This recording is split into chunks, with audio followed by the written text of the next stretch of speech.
Hello student, आज की हम इस क्लास में जो टॉपिक स्टार्ट करने जा रहे हैं वो है internal resistance of an electric cell.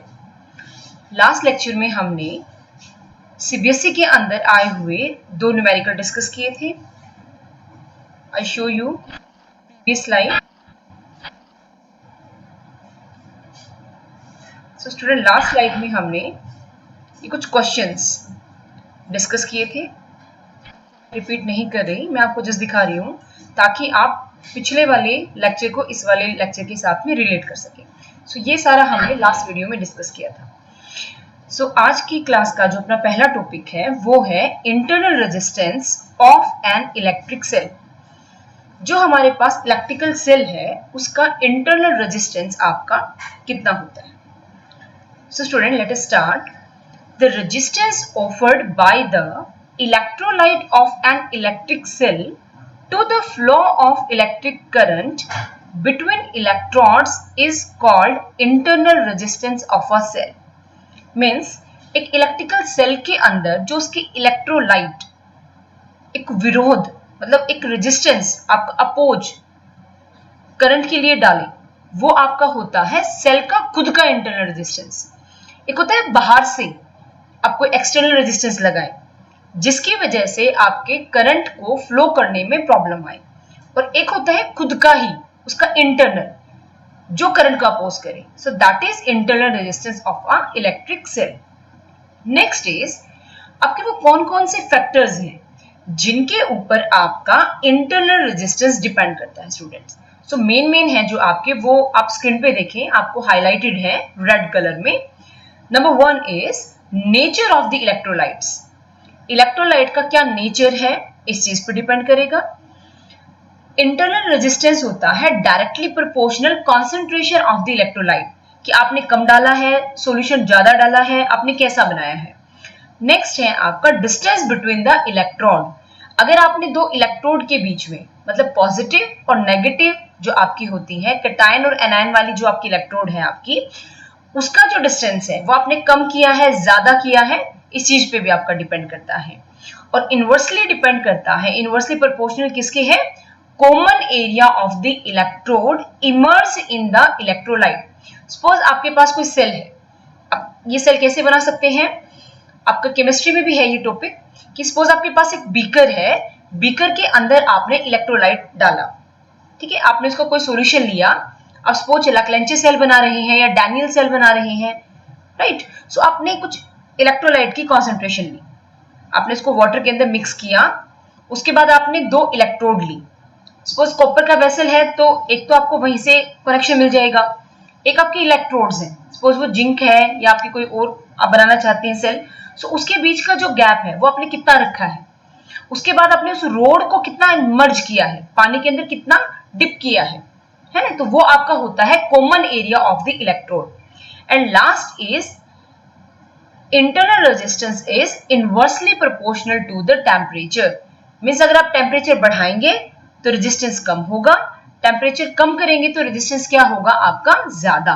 तो ये आपके 5 फैक्टर्स हैं जिनके ऊपर आपका इंटरनल रेजिस्टेंस डायरेक्टली या आपका इनवर्सली डिपेंड करता है। Next is electromotive force. What is electromotive force? देखो नाम से तो लगता है कि ये एक फोर्स है, but it is not a force, it is a potential. आप इसकी डेफिनेशन देखें, energy supplied by an electric source in taking unit positive charge once round the complete circuit. Means जैसे आप इलेक्ट्रिकल पोटेंशियल को लिखते हो work upon charge, वैसे ही हम ईएमएफ को भी क्या लिख सकते हैं, work upon charge. And the SI unit of EMF is also volt. Suppose आपको एक स्क्रीन पे डायग्राम दिख रहा है, इसमें हमने एक सेल लिया है, उसके साथ एक बल्ब को अटैच किया है। अब जैसे ही सेल के पॉजिटिव नेगेटिव को इसके साथ अटैच किया जाएगा, एक इलेक्ट्रोमोटिव फोर्स मिलेगी आपको, एक पुश मिलेगा इलेक्ट्रॉन्स को एक डेफिनेट डायरेक्शन में मूव करने के लिए, तो आपका बल्ब क्या करेगा, ग्लो करेगा। आपको सेकंड और भी आपको डायग्राम दिखाया गया है स्क्रीन पे, आप एक बार थोड़ा ध्यान दें। ये आपके पास पॉजिटिव टर्मिनल है, मेरा पिक है इसके सामने जो आपका सेकेंड डायग्राम है. I remove my pic, I take my pic this side.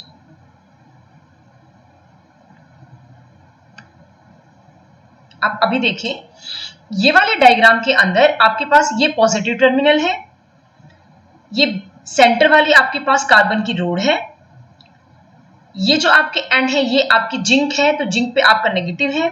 सो आपका एक बार ऑब्जर्व करें कि बैटरी के करंट आपका मूव करता है पॉजिटिव टू नेगेटिव, लेकिन इलेक्ट्रॉन पे चार्ज होता है नेगेटिव, वो आपके बैटरी के पॉजिटिव टर्मिनल की साइड में क्या करते हैं बच्चों, मूव करते हैं.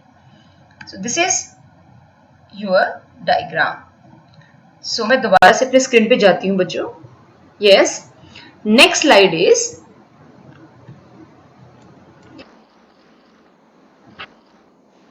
difference between electromotive force and electric potential difference. अब हमने पहले वाले स्लाइड में बोला कि हम ईएमएफ को ही, है ना, आपका इलेक्ट्रिक पोटेंशियल डिफरेंस बोल सकते हैं. तो फिर डिफरेंस क्या हुआ? So there is a great difference between these two. So first point is it is work done by the electric source, it taking a unit charge once round the complete circuit. और इधर जो आपका है electric potential difference, इसमें भी ये जो definition है ये दोनों की सेम सी ही है. It is also work done in moving a unit charge from one point to another in a close circuit. So इनमें तो आपका मेनली कोई डिफरेंस है नहीं, ये जस्ट आपकी डेफिनेशंस दी गई हैं. नेक्स्ट आपका है it is equal to maximum electric potential difference. So ये आपका फर्स्ट डिफरेंस है बच्चों. यहां पे आपका क्या लिखा गया है, मैक्सिमम, और ये आपका सिंपल क्या है, सिंपल आपका इलेक्ट्रिक पोटेंशियल डिफरेंस में exist between any two point of the close circuit. मतलब अगर एग्जांपल लें, ईएमएफ आपका 10 है, तो इलेक्ट्रिक पोटेंशियल डिफरेंस आपका 9.8 समथिंग होगा. मींस हमेशा इलेक्ट्रोमोटिव फोर्स से पोटेंशियल आपका क्या होगा, आपका कम होगा, राइट. लेकिन एक स्पेशल केस होता है, मैं क्लास के बाद में डिस्कस करूंगी आपका इस टॉपिक के बाद, कि किस केस में आपका इलेक्ट्रिक पोटेंशियल डिफरेंस आपका ज्यादा हो सकता है.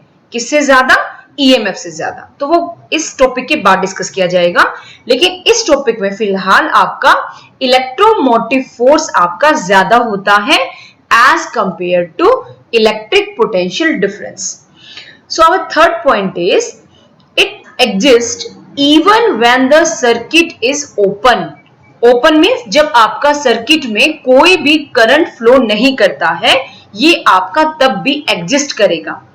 ओके, इसको बोलते हैं ओपन सर्किट. लेकिन आप इलेक्ट्रिक पोटेंशियल डिफरेंस की साइड देखें एक बारी, थर्ड पॉइंट में, it exist only when the circuit is close. Mean जब सर्किट में करंट होगा, ये आपका तभी एग्जिस्ट करेगा बेटा. Fourth point is it is a cause. When EMF is applied in a circuit, potential difference is cause. मतलब ये कारण है. EMF क्या है, कारण. किसका कारण है, इलेक्ट्रिक पोटेंशियल डिफरेंस का. मतलब इलेक्ट्रिक पोटेंशियल डिफरेंस किसकी वजह से है, उसके लिए जो सोर्स का काम कर रहा है वो आपका EMF होता है. सो आप इधर देखें, इसमें क्या लिखा है, इट इज अ इफेक्ट. ये इस कोज का इफेक्ट है. देखो कोई ना कोई प्रोसेस होता है, उसका कुछ ना कुछ इफेक्ट मिलता है ना, साइड इफेक्ट है, अच्छा है, बुरा इफेक्ट है. तो इलेक्ट्रिक पोटेंशियल डिफरेंस आपका इफेक्ट है. मींस आप जब ईएमएफ अप्लाई करेंगे, मतलब जब आपके सर्किट में ईएमएफ होगा, तो उसकी वजह से बाद में आपका क्या होगा, electric potential difference. So fifth point is it is equal to sum of potential difference across all the component of a circuit including the potential required to send current through itself. लेकिन यहां पे इसको क्या बोला गया है, every circuit component has its own potential difference across its end. अब battery की किसी भी दो एंड को अगर आप टच करेंगे, तो आप उस पर जो शो कर रहे हैं, पॉजिटिव और नेगेटिव को टच करते हैं जब आप किसी वायर से, तो जो आपका शो हो रहा है उस टाइम पे, वो आपका है पोटेंशियल डिफरेंस. लेकिन कंडीशन है आपका सर्किट क्लोज होना चाहिए, आपके सर्किट में करंट फ्लो करना चाहिए. 6th point is it is larger than potential difference across any circuit element. ये हमेशा पोटेंशियल डिफरेंस से क्या बोला गया है, larger. It is always less than the EMF, ये हमेशा ईएमएफ से क्या मिलेगा, आपको कम मिलेगा। नेक्स्ट है it is independent of external resistance in the circuit. आपने सर्किट में रेजिस्टेंस एक्सटर्नली कितने ही वैल्यू का लगाया है, आपका ये डिपेंड ही नहीं करता, लेकिन आपका जो पोटेंशियल है, potential difference, it is always less than the EMF. आप इसमें ये भी लिख सकते हैं कि it is depend on external resistance, ये डिपेंड करता है, right. So next is relation between internal resistance, EMF and terminal potential difference of an electric cell. आपका तीन चीजों में रिलेशन क्या है, किस किस में, internal resistance, EMF, terminal potential difference. So let us see what is the relation. Starting में कुछ अज्यूम करते हैं, like E is the EMF of the cell. E को हम क्या लिख सकते हैं, V नोट प्लस VI, जहां पे V नोट आपका है IR, means work done per unit charge exist. Sorry, यहाँ पे ये अगेंस्ट की स्पेलिंग थोड़ा मिस्टेक है बेटा, अगेंस्ट एक्सटर्नल रेजिस्टेंस। सो ये आपका है एक्सटर्नल रेजिस्टेंस का O वाला। नेक्स्ट इज जो I वाला है आपका, वो है इंटरनल। डिफरेंस क्या है, आप दोनों को प्लीज एक बार देखें। यहां पे कैपिटल R है, means capital R is the symbol for external resistance, और यहां पे आपका नीचे I वाले में, VI वाले रिलेशन में जो स्मॉल r है आपका, ये आपका है इंटरनल रेजिस्टेंस। ओके स्टूडेंट्स, सो आपका एक जो सर्किट डायग्राम है, यहाँ पे मेरा पिक आया हुआ है, मैं इसको थोड़ा सा एक बारी चेंज करती हूँ। I take my pic above. Now आप इसको अच्छे से देख सकते हैं, now you see is better. Okay, आप इसमें आप एक चीज ऑब्जर्व करें, क्या क्या हमने लगाया है। ये अपने पास की है, ओके, जिसको हम ओपन या क्लोज करते हैं। जब ये क्लोज है तो देखो सर्किट में करंट है, लेकिन जब ये ओपन है तो कोई भी सर्किट में करंट मूव नहीं कर रहा है। कैपिटल R हमने एक्सटर्नल रेजिस्टेंस लगाया है, A हमारे पास एमीटर है, V हमारे पास वोल्ट मीटर है, ये एक सेल है, राइट। सो इस सेल के अंदर ये जो आपका अंदर वाला रेजिस्टेंस है, ये इसका खुद का इंटरनल रेजिस्टेंस है, ठीक है। इस सेल का जो ईएमएफ है वो आपका 12 वोल्ट है, ओके। तो ये आपको कुछ इस सर्किट डायग्राम में दिखाया गया है। जैसे ही स्विच क्लोज होता है, सर्किट में करंट मूव करेगा। कितना सर्किट में करंट मूव कर रहा है वो आपका यहां देखें, एमीटर आपको शो करेगा। वेयर इज माय कर्सर, ये पॉइंटर है, ए में आप ऑब्जर्व करें 2 एम्पियर, और वोल्टेज अक्रॉस कितना जाता है, 8 वोल्ट। सो प्लीज आप एक बार इस चीज को कंपेयर करें। ईएमएफ है 12, जब ओपन है तो आपका 12 वोल्ट है ईएमएफ, लेकिन जैसे ही सर्किट को क्लोज करते हैं वो 8 जो आपका शो हो रहा है वोल्टमीटर में, that is your potential difference. जो हमने पढ़ा कि ईएमएफ से पोटेंशियल डिफरेंस आपका कम होता है।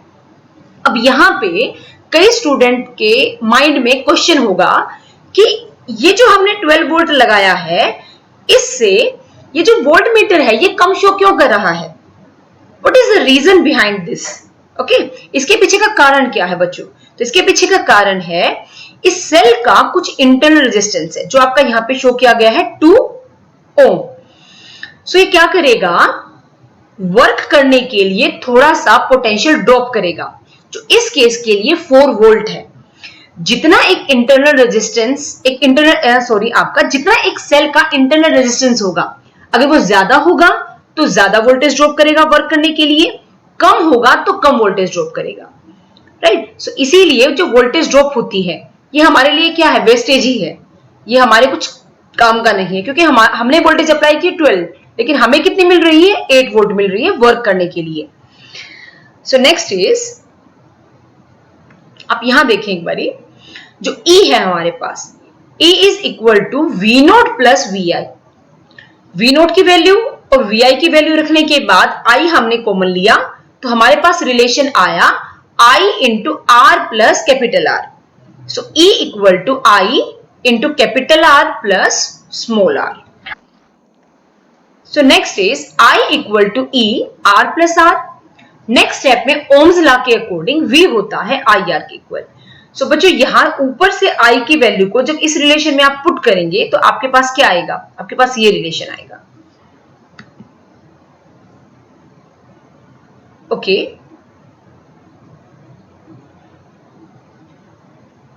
ओके नेक्स्ट स्टेप में आपने क्या किया, अब इस वाले रिलेशन से अगर आप थोड़ा कंपेयर करेंगे और पुट करेंगे तो आपके पास क्या रिलेशन आएगा, ये वाला। सो नेक्स्ट इज इस रिलेशन से जब आप क्रॉस मल्टीप्लाई करेंगे और स्मॉल r की वैल्यू निकालेंगे तो आपके पास जो रिलेशन है बच्चों,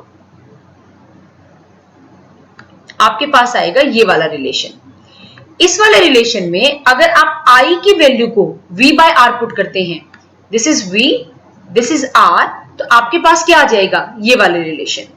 सो नेक्स्ट इज स्पेशल केस में in open circuit when current is equal to 0, जब आपका करंट आप क्या लेंगे 0, तो आप एक बार वैल्यू पुट करें इस रिलेशन में, आप एक बार वैल्यू पुट करें बच्चों। अगर आपका करंट 0 है तो ये पीछे वाली टर्म 0, तो आपने जो अप्लाई वोल्टेज दी है, मतलब जो आपका ईएमएफ है, वो उस टाइम पे किसके इक्वल होगा, आपका पोटेंशियल डिफरेंस के इक्वल ही होगा। इसका मतलब ओपन सर्किट में ईएमएफ किसके इक्वल होता है, V के इक्वल है ना आपका। Next is when a current is drawn from, एक मिनट मैं अपने पिक को बेटा नीचे करती हूं, I take my pic downward so you clearly observe this screen. Okay, right? Okay students, now when this current is drawn from electric cell, terminal potential difference जो आपके पास है बच्चों वो है V equal to E minus IR. So when current is drawn, इसका meaning क्या हुआ, पहले वाले केस में जब करंट 0 था तो जो वोल्टेज है ओपन सर्किट वोल्टेज वो ईएमएफ के इक्वल है, लेकिन जब सर्किट से कुछ करंट लिया जाएगा उस टाइम पे आपका जो ये पोटेंशियल डिफरेंस है ये आपका ई से क्या हो जाएगा बच्चों, थोड़ा सा कम हो जाएगा, थोड़ा सा क्या हो जाएगा, लेस हो जाएगा आपका ये।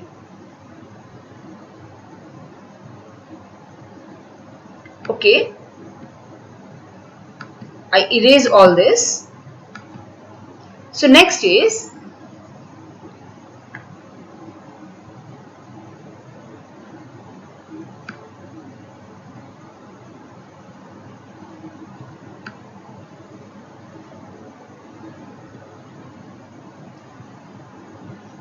So next is when the electrical cell is being charged.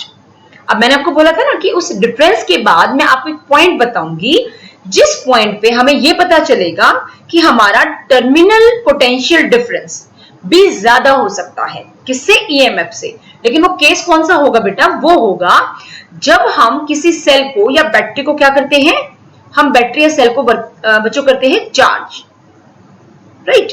सो उस टाइम पे आप एक बार ये चीज ऑब्जर्व करें जो मैं अभी आपको हाईलाइट कर रही हूं, V equal to E plus IR, right. I take an eraser.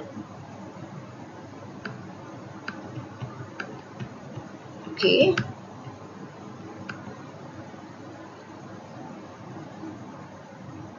Okay student, look here, V equal to E plus IR, लेकिन हमारे इस वाले रिलेशन से एक बार चेक करें आप, इस वाले रिलेशन से यहां पे क्या था, V equal to E minus IR।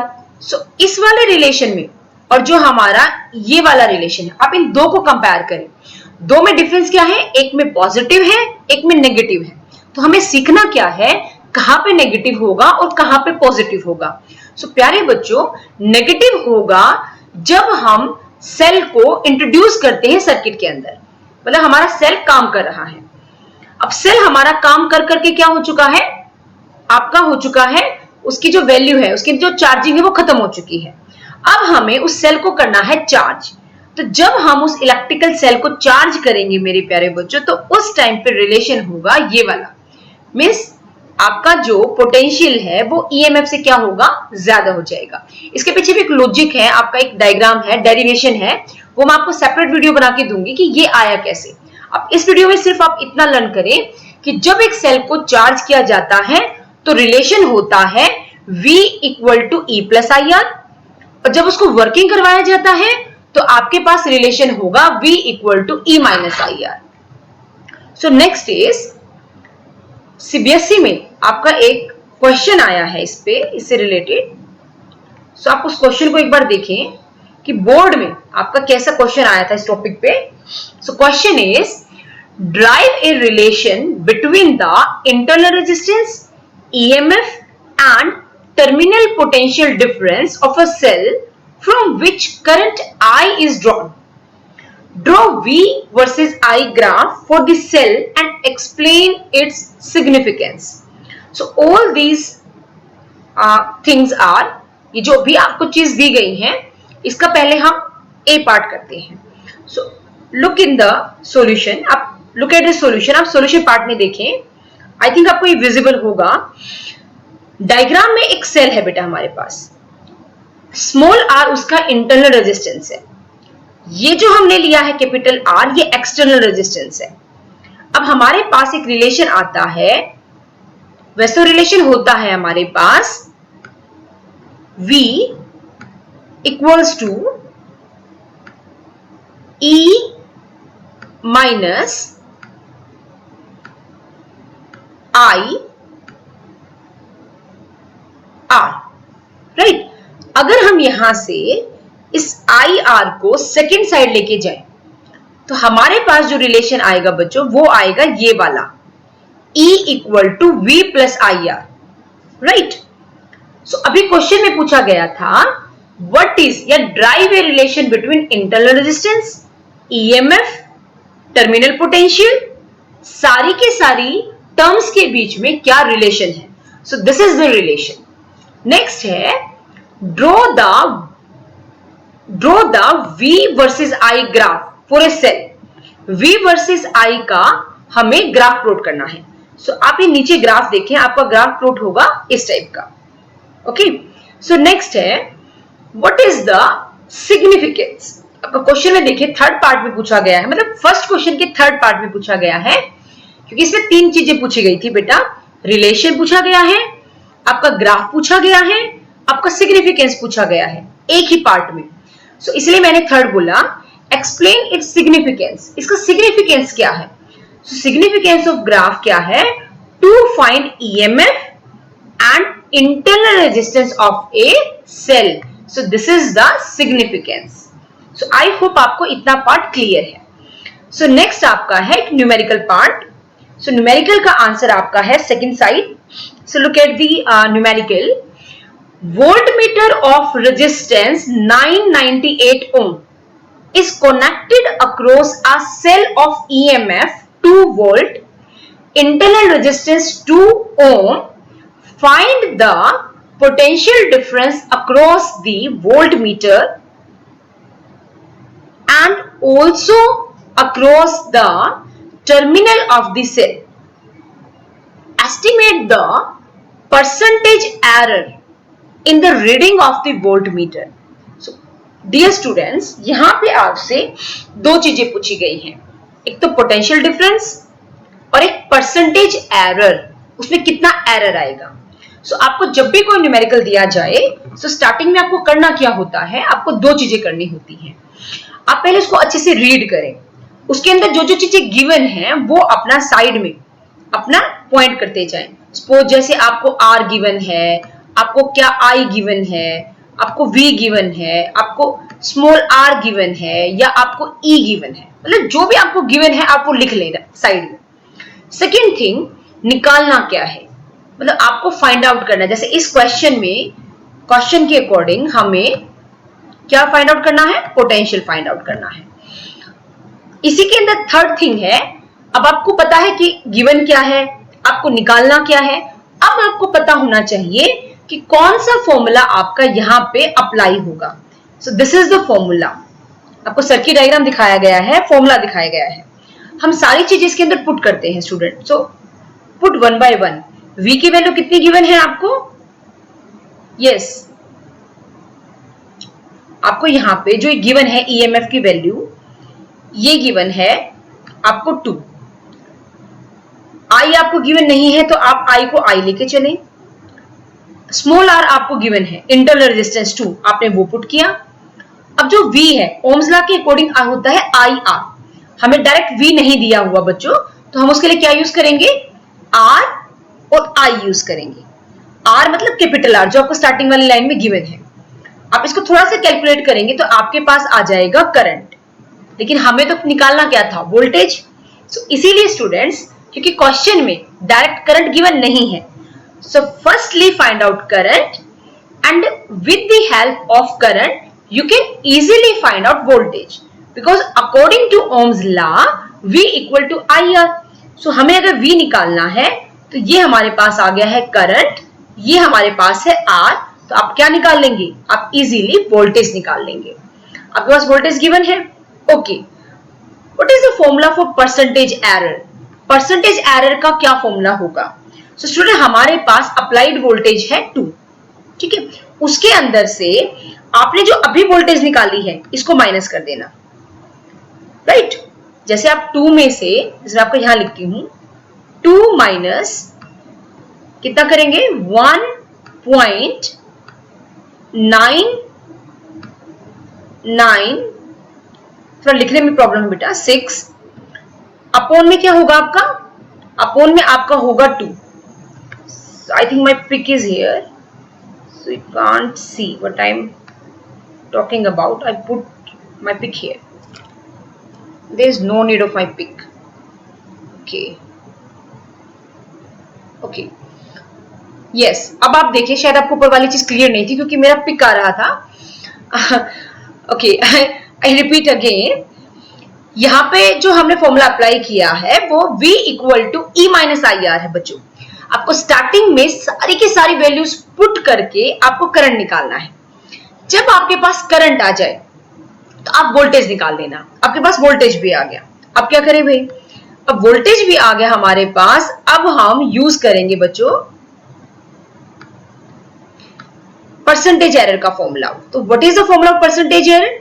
Applied जो आपकी स्टार्टिंग में आपकी जो वोल्टेज थी, अब उसके माइनस में क्या करेंगे, जो भी आपने वोल्टेज निकाली है, अपॉन में क्या करेंगे, जो वोल्टेज आपकी अप्लाइड थी। ओके स्टूडेंट्स, इनटू में करेंगे 100, तो आपके पास जो आंसर आएगा इस केस में वो आपका आएगा 20%। सो आई होप आपको इस मैनर में ये जो दोनों के दोनों पार्ट्स थे आपको क्लियर है। Next is series combination of different electrical cell. So ये आपके सिलेबस में है बच्चों कि अभी आपने सीखा, अभी तक की हमने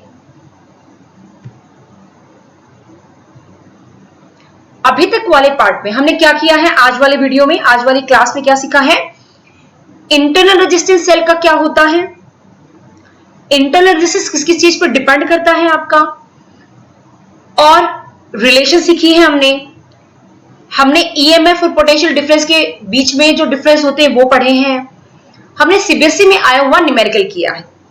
अभी आगे इस लेक्चर में अभी हमने क्या करना बाकी है। सो आगे हम बेटा इसमें 2 टॉपिक और करने वाले हैं, एक series combination of different electrical cell और एक करेंगे पैरेलल कॉम्बिनेशन ऑफ आपके electrical cell, different electrical cells. एक थर्ड टॉपिक भी बचता है, वो होता है combination of electrical cell. Means अगर आपका सीरीज में भी है, एक ही सर्किट में आपके सीरीज में भी है सेल, आपके पैरेलल में भी है, तो उसको बोलते हैं combined combination of different electrical cell. Okay, so starting में हम करेंगे सीरीज कॉम्बिनेशन कि सपोज हमारे पास कुछ सेल हैं वो सीरीज में है, सो उसको कैसे डील करना है, राइट। सो आपके पास स्क्रीन पे अभी जो विजिबल है, मैं अपनी मेन स्क्रीन पे जाती हूं। Okay students, let us start this topic, series combination of different electrical cell. So आपको डायग्राम में 2 सेल दिखाए गए हैं, 1.5 volt, 1.5 volt. Answer is 3 volt. Good, so let us start. electrical cell are said to connect in series if positive terminal of a cell is connected to negative terminal of another electrical cell and so on. अगर आप एक के positive को अगले के negative से connect करते हैं, उसे अगले के पॉजिटिव को उससे अगले के नेगेटिव से कनेक्ट करते हैं, so in this manner you can connect a series of electrical cell. अब सीरीज में बहुत सारे सेल को ज्वाइन कर सकते हैं. सपोज एक थोड़ा सा आपको मैथमेटिकल एक्सप्रेशन डील करना है बेटा, तो प्लीज थोड़ा सा फोकस करना. VAB, सपोज अपने पास एक लाइन है, take a pointer to clear all this points. So अपने पास क्या है, एक वोल्टेज है VAB. सो उसको हम लिखेंगे VA माइनस VB, राइट. सो हम यहां पे एग्जांपल लेते हैं इस चीज का. EI उसका क्या है, EMF. माइनस में क्या करेंगे, जो उसका पोटेंशियल डिफरेंस होगा. नेक्स्ट है, अगर हम लेते हैं BC, अब यहां देखिए, अगर आप लेते हैं BC, सो इसको क्या लिखेंगे, VB minus VC. So second के लिए हमने सेल ले लिया, जो सेकेंड सेल लगाया है उसके लिए हमने लिखा E2, और जो पोटेंशियल डिफरेंस माइनस होगा वो होगा IR2. अब अगर आप VAC लिखना चाहते हैं तो सिंपल वे में क्या होगा, VA माइनस VC. अब आपको करना क्या है स्टूडेंट्स, आपको इसमें VB माइनस करना है और VB ही क्या करना है, आपको प्लस करना है.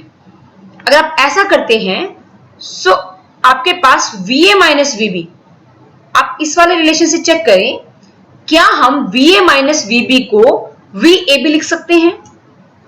Tell me students. I take an eraser. Yes students. अब थोड़ा सा एक बार इस पे फोकस करना बेटा, हम इसमें कुछ चीजें पुट करेंगे. I erase this to clear. Okay.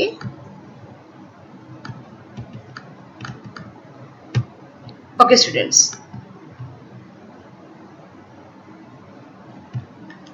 Okay. Look here. VAB की वैल्यू को VA माइनस VB लिख सकते हैं. यहां से जो VBC है उसकी वैल्यू को सेकेंड रिलेशन से VB माइनस VC भी लिख सकते हैं. लिख सकते हैं ना. वैसे तो क्या होना चाहिए था, स्लाइड में ये मैंने ऊपर डाल दिया. आपका ये वाला जो पार्ट था ये पहले आना था, और ये वाला हम क्या लिख सकते हैं, बाद में लिख सकते हैं. हमने सिंपली क्या किया, हमने VA माइनस VC वाले रिलेशन में VB प्लस किया है, वही क्या किया है बच्चों, माइनस. अब अगर आप VAB और VBC की वैल्यू अगर आप पुट करते हैं तो हमारे पास नया रिलेशन ये आ जाएगा, राइट. सो नेक्स्ट स्टेप में हमने क्या किया, हमने दोनों के EMF को एक साथ किया, I कॉमन लेके दोनों के रेजिस्टेंस को एक साथ किया. इसके पीछे का लॉजिक बताऊंगी मैं क्यों किया हमने ऐसा. Listen carefully. फाइनल जो हमारे पास आंसर आया है वो आया है VS equal to ES minus IRS, right. So हमने इतना सारा मैथमेटिकल कैलकुलेशन क्यों किया, what is the reason behind this. So simple है रीजन. अगर हमने अपने सर्किट में 2 सेल लगाए हैं तो उसके EMF को लिखेंगे E1 प्लस E2. 3 लगाए होते तो हम लिख देते E1 plus E2 plus E3 so on up to. ऐसे ही I कॉमन आता क्योंकि सीरीज में करंट आपका सेम रहता है स्टूडेंट्स, राइट. एंड रेजिस्टेंस जो आपका है वो है R1 प्लस R2. ये आपका इंटरनल रेजिस्टेंस है जो इंडिविजुअल सेल का है. सो अगर हम 3 लगाते, 4 लगाते, 5, 10, 20 जितने भी आपको लगाने हैं, तो उन सबका जो रेजिस्टेंस होगा वो आपका सीरीज में ऐड होता चलेगा, like R1 plus R2 plus R3. Means ये आपके पास एक जनरल फॉर्मूला बनाने के लिए हमने इतना सारा मैथमेटिकल कैलकुलेशन किया. So our answer is VS equal to ES plus IRS, right student. So ये लास्ट वाला हमें अपने एग्जाम के लिए लर्न करना है, क्योंकि सीबीएसई में ऐसा डेरिवेशन नहीं आता बेटा. लेकिन ये जो आपका रिजल्ट है, this result is very very important. So आपका नीचे क्या लिखा है, ES क्या है, E1 प्लस E2, और RS क्या है, R1 plus R2. So next special case में आपका मैंने लिखा है, ये हमने लिया था 2 केस के लिए. अब अगर हमारे पास n केसेस हैं तो हम कैसे डील करेंगे? So here is your main answer. आप यहां पे देखें, मैंने n के लिए स्लाइड बनाया है कि अगर आपके पास n है तो n के लिए आप यहां देखो बच्चों, ये जो आपके पास है ये कब होगा? अगर आप सेल लगाते हैं। कितने सेल? n cell. तो उन सबका जो EMF होगा कंबाइंड वो आपका ये होगा। और रेजिस्टेंस लगाते हैं टोटल n, तो रेजिस्टेंस भी क्या होंगे आपके? सीरीज में ऐड होते चलेंगे, R1 plus R2 plus R3 so on up to Rn।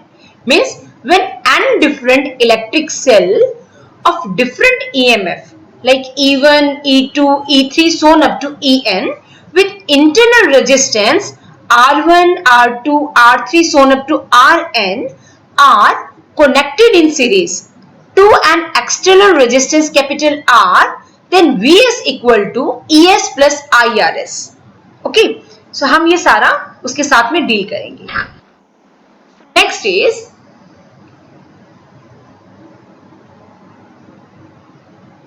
अब आपके पास है, वो था डिफरेंट के लिए। आपके पास अगर एक सेल है E1, दूसरा सेल है E2। अब आप बस हेडिंग को पढ़े टॉपिक की, सीरीज कॉम्बिनेशन। आप इस पे फोकस करें बेटा, आप यहां फोकस करें। आइडेंटिकल इलेक्ट्रिक सेल, एक जैसे सेल। पीछे वाले टॉपिक में थे आपके डिफरेंट इलेक्ट्रिकल सेल। अब ये स्पेशल केस मान लो इसको, अगर एक जैसे सेल है तो क्या होगा? सो एक जैसे सेल है तो उन सबका EMF जो होगा बेटा वो आपका होगा ES इक्वल टू NE और RS होगा आपका NR, और जो रिजल्ट होगा आपका I, जो आपका टोटल करंट होगा वो आपका होगा इस रिलेशन से, क्योंकि ओम्स लॉ होता है बेटा V इक्वल टू IR। अगर आप यहां से I निकालना चाहते हैं तो आप क्या लिखेंगे उसको? V upon R। लेकिन प्रेजेंट केस में हमारे पास N है सेल, सो उनका टोटल जो वोल्टेज होगा वो होगा NE अपॉन में। अब अगर हमने एक एक्सटर्नल रेजिस्टेंस लगाया होता तो हम R लिख देते बच्चों, लेकिन हमारे पास एक्सटर्नल रेजिस्टेंस के साथ साथ N सेल का इंटरनल रेजिस्टेंस भी है। सो हमारे पास जो R है वो R ना होके मेरे प्यारे बच्चों होगा R plus N small r। This is the relation जो आपका मैंने स्क्वायर ब्रैकेट में लगाया है। सो आई होप आपको ये क्लियर है। नेक्स्ट इज, आप सर्किट डायग्राम में देखें, आपके पास ऐसे कितने सेल लगे हुए हैं? N सेल लगे हुए हैं, right? Right, take my pic upside. Okay okay student,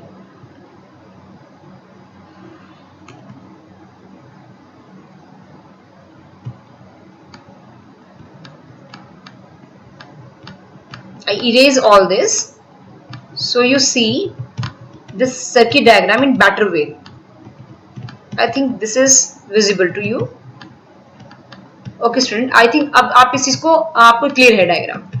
तो आपके दोनों डायग्राम सेम है बच्चों, दोनों डायग्राम्स में कोई भी आपका डिफरेंस नहीं है, वो डायग्राम आर सेम। बस जो थोड़ा सा डायग्राम में डिफरेंस है जो आप देख सकते हैं वो क्या है, यहाँ पे आपका R लिखा है जस्ट इंटरनल रेजिस्टेंस, लेकिन यहां पे आप देखें आपको सेल के साथ में दिखाया है कि स्मॉल r आपका इंटरनल रेजिस्टेंस है, right? Next is special case लेते हैं। अगर आपको मैं थोड़ा सा एक बार बताती हूं बैक स्लाइड करके, लिसन केयरफुली। हम अगले वाली स्लाइड में करने क्या जा रहे हैं बच्चों, है ना? क्योंकि हमें जस्ट इसको रटना नहीं है कि एक टॉपिक है, इसको हमने पढ़ लिया और रट लिया। हमारे लिए ये यूजफुल क्या है, इसके अंदर से हम ऐसा क्या सीखे जो हमारे काम आने वाला है, हमें ये सीखना है बेटा। तो ध्यान दें, हमने N आपके इलेक्ट्रिकल सेल लिए हैं, राइट? बाहर भी हमने एक एक्सटर्नल सेल लगाया है। अब हम करने क्या जा रहे हैं, हम ये करेंगे बेटा कि हमें बेनिफिट कब होगा। हमने इतने सारे सेल तो लगा दिए, अब हम ये जो हमारे पास R है, एक्सटर्नल R, इसकी वैल्यू को ज्यादा ले, या जो हमारे पास ये सेल है इनकी वैल्यू ज्यादा हो। किनकी वैल्यू ज्यादा हो तो हमें मैक्सिमम करंट मिले। ओके, हमारा पर्पज है, हमें चाहिए मैक्सिमम करंट। जब हम बहुत सारे सेल को सीरीज में लगाते हैं तो हम चाहते हैं कि हमें करंट ज्यादा से ज्यादा मिले। अब करंट ज्यादा कब मिलेगा? So question is this. So अब हम अगली स्लाइड में सीखेंगे कि ऐसा क्या करें या किस कंडीशन पे हमें करंट ज्यादा मिले। सो कंडीशन पता चलेगी कैपिटल R या स्मॉल r से। सो प्लीज फोकस करना। अगले स्लाइड में हम क्या करने जा रहे हैं, देखो बच्चों, हमारे पास करंट में ये है फिक्स, इसको हम चेंज नहीं कर सकते। लेकिन हमारे पास ये जो R है और ये वाले जो R है, इनकी वैल्यू को अगर हम चेंज करें, मींस अगर हमारा डिनोमिनेटर कम हो जाए तो हमारा I ज्यादा होगा, because I is inversely proportional to R। अब ये जो कैपिटल R और जो स्मॉल nr है, इनमें किसकी वैल्यू ज्यादा ले, किसकी वैल्यू कम ले, हमें ये चेक करना है बेटा। तो अब हम अगली स्लाइड पे जाते हैं और हम क्या करेंगे, हम 3 केस ले सकते हैं। एक केस में हम कैपिटल R को स्मॉल nr से बड़ा लेंगे, एक केस में छोटा लेंगे, और एक केस में क्या ले सकते हैं, हम इक्वल भी ले सकते हैं। So let us watch next slide. So अब आपको आई थिंक क्लियर होगा। पहला पॉइंट पढ़िए, when capital R is very very greater than small nr, condition for maximum current from a series combination of electrical cell। उस time पे जो आपका maximum current होगा, सो आप यहां पे देखें, फिजिक्स में क्या होता है, जब दो चीज का कॉम्बिनेशन में एक चीज बहुत बहुत ज्यादा हो दूसरी चीज से, तो हम छोटे वाली चीज को नेग्लेक्ट कर देते हैं। मीन्स हम R प्लस nr को सिर्फ क्या लिखेंगे, R। ऐसा करने से क्या होगा बच्चों, जो हमारा करंट है वो हमारा n टाइम इंक्रीज हो जाएगा, बढ़ जाएगा। किससे? एक सेल के करंट से। इसका मतलब हमें बेनिफिट होगा कि अगर हमने n सेल लगाए हैं, n सेल में हमारे पास जो रेजिस्टेंस है उनका इंटरनल वो कम है। किससे कम है? बाहर वाले एक्सटर्नल रेजिस्टेंस से। तो जो हमें बेनिफिट होगा वो क्या होगा, हमारा करंट n टाइम बढ़ जाएगा। So this is the benefit. So hence when external resistance is much larger than total internal resistance of the electrical cell, they should be connect in series to get maximum electrical current। Maximum electrical current के लिए हमें उनको ऐसे connect करना पड़ेगा। Second है, minimum current चाहिए हो तो कंडीशन को क्या कर देंगे, रिवर्स। जब आप रिवर्स करोगे इस कंडीशन को, तो आप यहां चेक करें बेटा, सेम है, बिल्कुल सेम। रिवर्स करोगे तो जो करंट है हमारा वो किसके इक्वल होगा, एक सेल की वजह से जो करंट होगा उसका, सिंगल सेल का जो करंट है। सो ये कंडीशन किसके लिए है, जब हमें मिनिमम करंट चाहिए है। सो आप एक बार 1 सेकेंड लगाएं और इस पूरे स्क्रीन पे जो जो आपको विजिबल है उस पे आप एक बार इसको दोबारा से रिपीट करके उसको स्टडी करें कि पहले हमने क्या किया, सेकेंड हमने क्या किया। So I wait for a minute. अब जो जो आपको स्क्रीन पे दिखा है आप उसको प्लीज थोड़ा सा रीड करें।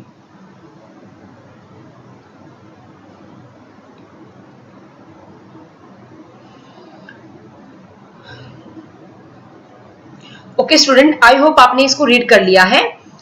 इसमें कुछ नहीं था, इसमें जस्ट ये था, पहले वाले केस में कैपिटल R को ज्यादा लिया तो मैक्सिमम करंट मिला। सेकंड वाले केस में जब स्मॉल r को ज्यादा लिया, स्मॉल nr को, सो हमें करंट सिंगल सेल की वजह से मिला, तो हमें मिनिमम करंट मिला।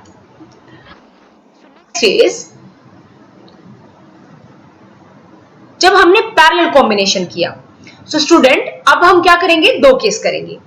पैरेलल तो कर रहे हैं हम कॉम्बिनेशन, लेकिन पैरेलल में आप इस पे फोकस करें, हमारे सारे सेल डिफरेंट है, दिस इज इंपॉर्टेंट। इसी को करेंगे अगले पार्ट में, जब क्या होगा, आइडेंटिकल सेल होंगे, पैरेलल में होंगे लेकिन सारे के सारे क्या होंगे, एक जैसे होंगे। So let us start.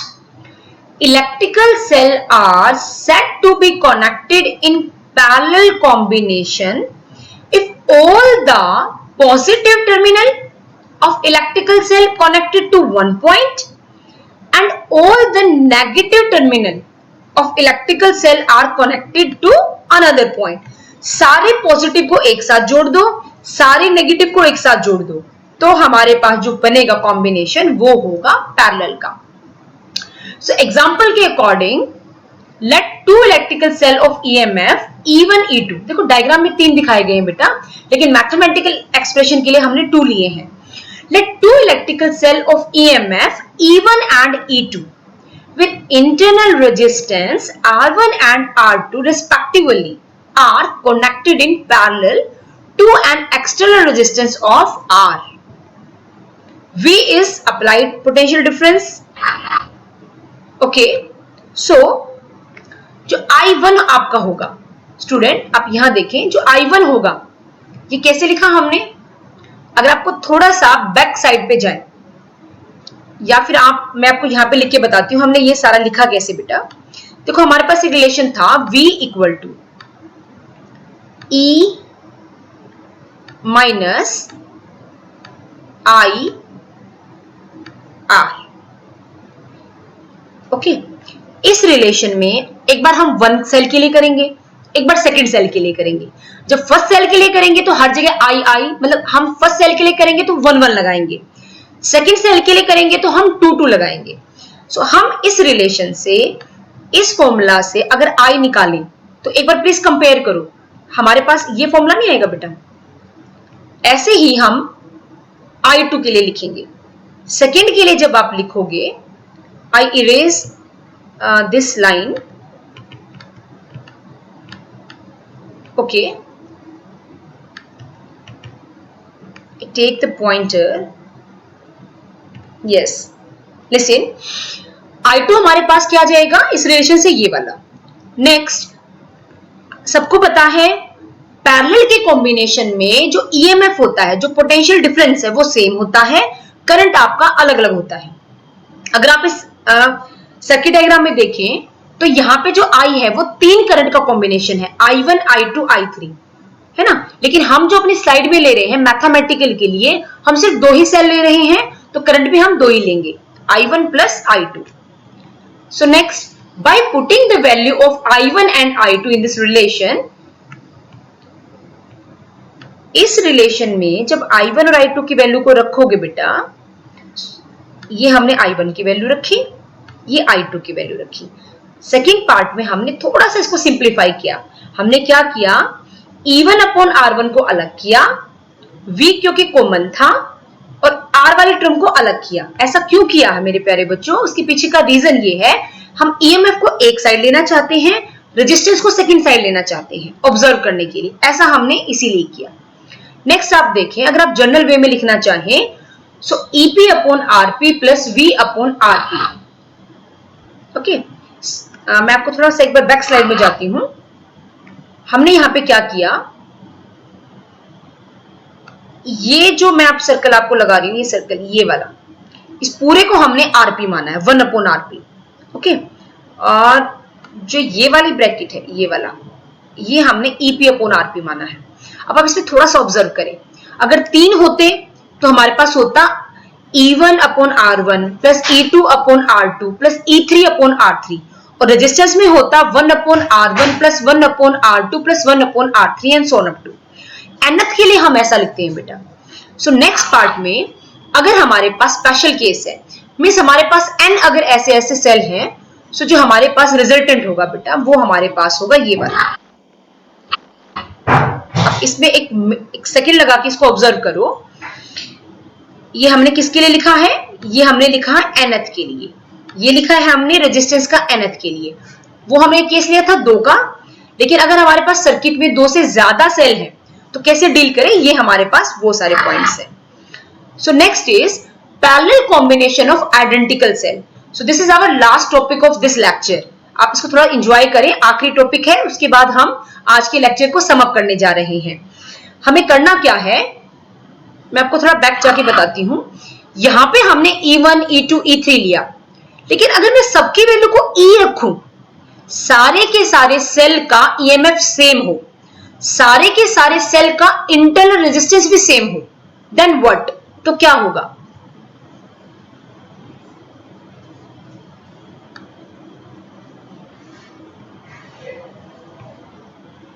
Okay student, come to the point, अगर सारे के सारे सेल का ईएमएफ सेम हो, इंटरनल रेजिस्टेंस सेम हो, सो उस टाइम पे क्या होगा, let us C,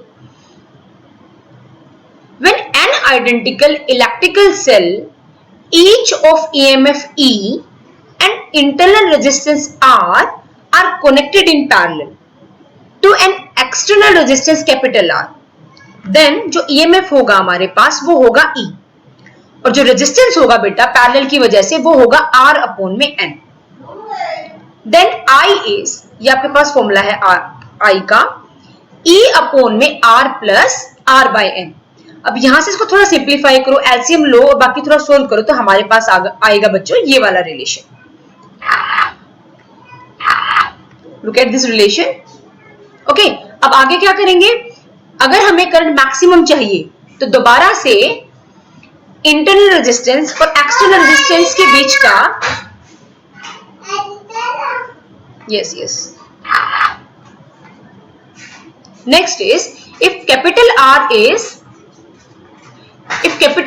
is very greater than R by N. अब दोबारा से हमें इस केस के लिए भी क्या चेक करना है कि when your current is maximum and when your current is minimum. So first है, जैसे अगर हम थोड़ा सा कंपेयर करें, सीरीज वाले कॉम्बिनेशन में हमें मैक्सिमम करंट तब मिला था जब हमारा कैपिटल R ग्रेटर था, लेकिन पैरेलल वाले कॉम्बिनेशन में बिल्कुल अपोजिट है. हमें करंट मैक्सिमम कब मिलेगा, जब कैपिटल R हमारा very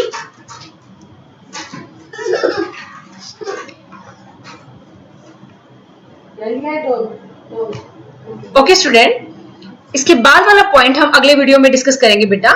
so thank you very much. Okay, आज का जो लेक्चर है हम यहीं पे सम अप कर रहे हैं.